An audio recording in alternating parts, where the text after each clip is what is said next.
Okay mga kababayan, Chris Ulo po at welcome back po ulit dito sa ating YouTube channel. Okay mga kababayan, mga kanalis, pag-usapan ho natin itong ginawang pahayag or ginawang video ni Attorney Secretary Larry Gadon, mga kababayan. Na kung saan dismaya ho, dismaya ho itong si Secretary Larry Gadon sa ginawa hong pamamahiya, paninira, pambabastos, pangyuyurak ni Senadora Amy Marcos. Ay, hanggat mari, ako nang sabihin Senadora ito. Nitong ni Senador Amy Marcos dito ho kay Pangulong Bongbong Marcos. Yan ho sa ginawang peace rally ng INC or Iglesia ni Cristo. Yan ho sa Luneta Park. Pakinggan natin. Nakakadismaya itong ginagawa ni Senator Amy Marcos na ito na sinisira niya hindi si BBM kundi sinisira niya yung buong pangalan ng mga Marcoses.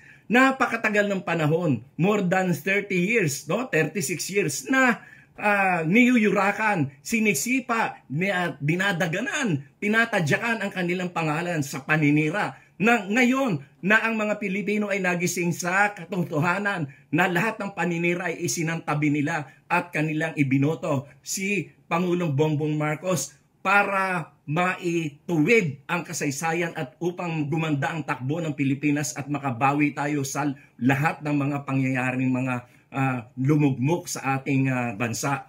Ngayon ay sinisira niya. Sinasabi pa niya na nag-drug user daw si BBM at yung kaya pinakasalan ni Lisa ay upang maging matuwid ang kanyang buhay. Napakalaking kalokohan yan. Huwag nating maliitin ang pagmamahal ni First Lady Lisa Araneta Marcos kay Pangulong Bongbong Marcos sapagkat noong panahon na yon ay dapang-dapa sila. Ang talagang kanyang minahal ang ating Pangulo noong panahon na hirap sila. Noong panahon na niyuyurakan at tinatadyakan ang kanilang pangalan. At noong panahon na yon ay wala sa posisyon si Pangulong Bongbong Marcos. Noong pinakasalan siya, nilalait pa niya, panlalait pa yung ginagawa ni Senator Amy Marcos. Nasaan naman ang kanyang utak? Sana napunta ang utak mo, Amy? Kaibigan kita pero hindi ganyan dapat ang ginagawa mo. Sinisira mo yung pangalan ng buong pamilya nyo. Bakit? Kasi meron ka nahuhulinigan na yung iyong badman dyan sa DPWH ay malapit na raw kumanta sa aking pagkakaalam sa mga media circle ay malapit na kumanta yung iyong bagman dyan sa Ilocos, yung mga DPWH projects na yan. At sa aming narinig din na si Diskaya pala ay contributor sa campaign mo, na donors mo rin sa campaign mo. At yung so, yun pala mga kababayan, hinto natin saglit. So, yun pala ang dahilan. Kaya kung bakit itong si Senadora Amy Marcos, galit na galit at nagko-concern na kuno kay Pangulong Bongbong. Mahal niya raw, kaya kinakailangan daw alisin na ni Pangulong Bongbong ang droga sa kanyang katawan. Inuunahan niya na pala, mga kababayan. Minamanipula niya na pala ang mga tao.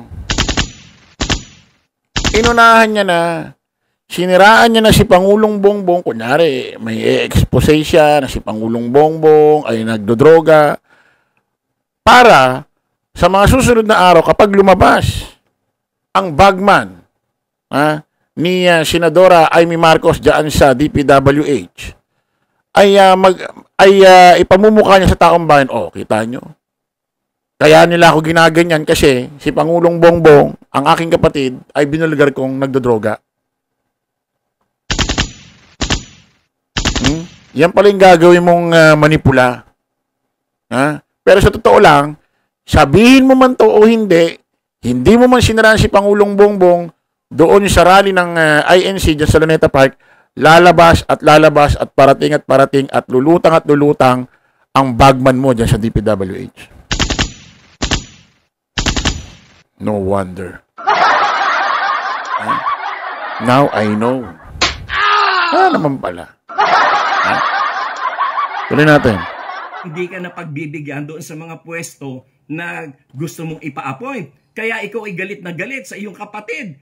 Pero kung galit ka sa kapatid mo, dapat ay yan ay ipaglihim nyo lang sa inyong pamilya. Huwag mo idamay ang mga Pilipino. Huwag mo idamay ang Pilipinas. Ngayon maninira ka, magdi-destabilize ka ng gobyerno. Sino pinapahirapan mo? Ang mga Pilipino. Yan ba ang dapat mong gawin? Dapat mo bang sirain ang ating bansa? Mag-isip-isip ka, Aimee. Nasaan ang utak mo? At sinisiraan mo pa si BBM. Siguro, akala ni Senadora Aimee Marcos, kapag nag-expose siya rito ng ganitong mga kaimbentuhan, magwi-withdraw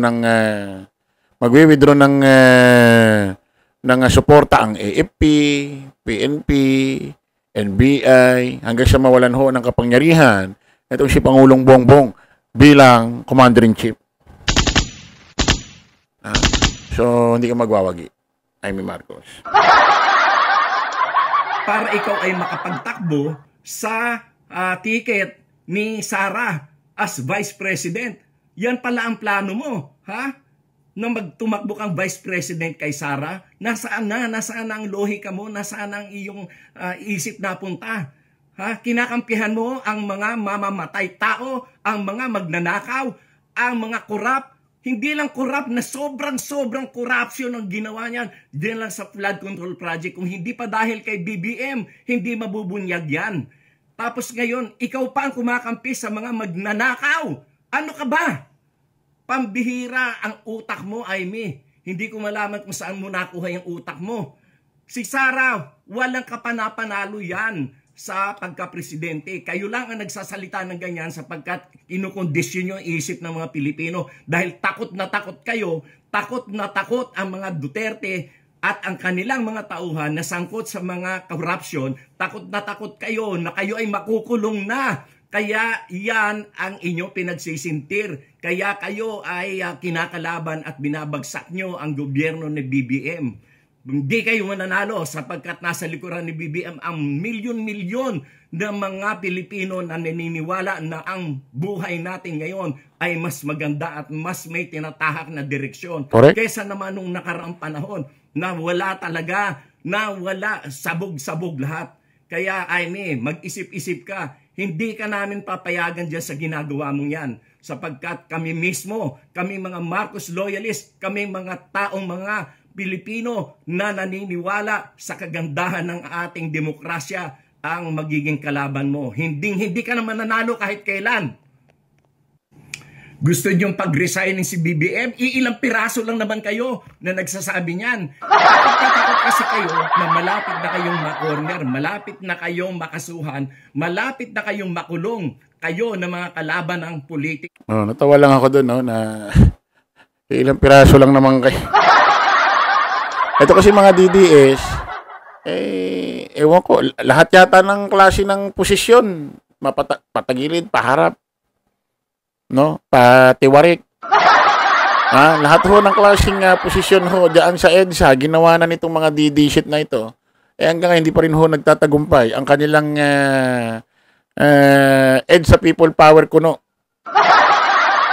Yung iba nga ho mga DD shit ho na mga ano diyan, medyo may konting pangalan, nananawagan na raw ho sa mga kakamping. Na magsilabasan na daw. Kasi nga hindi ho sila makakuha ng malaking volume ng tao para maipanalo nila yung pinaplano nilang EDSA People Power na yan. Kasi nga paano sila makakabuo? Dilaw ayaw. Kakamping ayaw. Kaya mga DDS, konti na lang. Dami na rin ho kasing nawala dyan. Tuloy natin. Sa administrasyong BBM, nagsisigawan kayo, ilang piraso lang kayo gusto mag-resign, samantalang mas marami ang naniniwala at kumakampi kay Presidente Bongbong Marcos. Yung mga aligasyon nyo ng mga adik-adik na yan, lumang tugtugi na yan, wala nang bumibili dyan. Kahit nga noon pang binabato yung issue na yan kay President Bongbong Marcos, anong nangyari? For the first time, a majority elected president ang ating naihalal for the first time. At for the first time, nagkaroon ng boto na pagkarami-rami ng 31 million plus. At yan ay kauna-unahang nangyari. At yan ay kahit sa kabila ng paninira kay BBM na siya ay adik, na siya ay kung ano-ano mga ibinato sa kanya, and still, ibinoto siya ng mga tao ng napakarami for the first time majority sa presidential election. At yung mga adik-adik nan, lumang tugtugin na yan, wala nang bumibili dyan. Kayo lang na bumibili dyan, yung mga kulang, yung mga bobo. O ayun ho mga kababayan, maliwanag ho ang mga pahayag ni attorney at Secretary Larry Gadon. Diyan ho sa ginawang pambabastos ho ni Senador Amy Marcos. Dito ho kay Pangulong Bongbong Marcos. At according sa kanya, kaya rin nagkakaganito si Senadora Amy Marcos, malapit na pala kasing madamay sa usaping maanumalyang flood control project. Na kung saan, ang bagman niya pala sa DPWH, ongoing na. Pasulpot na, padating na, palabas na, pa-expose na.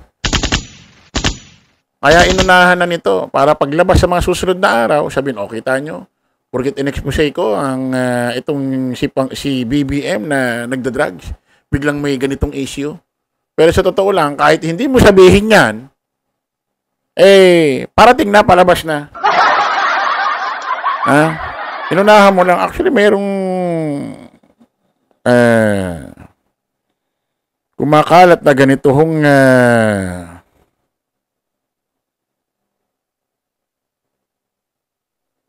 ito ho yata yun. Ewan ko lang meron hong kumakalat na ganito. Try ko lang ho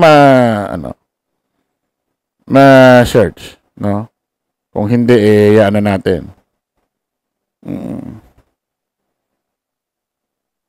Meron ho kasing kumakalat na kung saan ay certified na pinaano na ito si Amy Marcos kung sakaling lalabas yung bagman niya sa DPWH.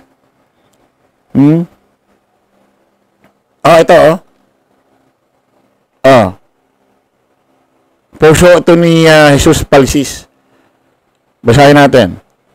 Tweety Bird confirms BBM has given the go signal na 100%